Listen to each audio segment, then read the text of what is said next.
Totoo naman eh, di ba? Pinipilit na lang natin yung sarili natin na magpaka-busy. Pinipilit na lang natin na malibang tayo sa ibang bagay para makonvince mo yung sarili mo na okay ka lang kahit hindi ka naman talaga okay. Diba? Alam ko yan.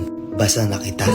Nililibang mo yung sarili mo para hindi mo na maalala yung mga bagay na nagpapalungkot sa'yo.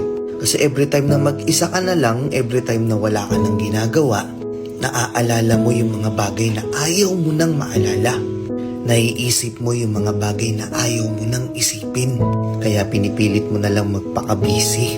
Huwag na tayong maglokohan dito. Alam ko hindi ka okay ngayon. Alam ko maraming bumabagabag sa'yo.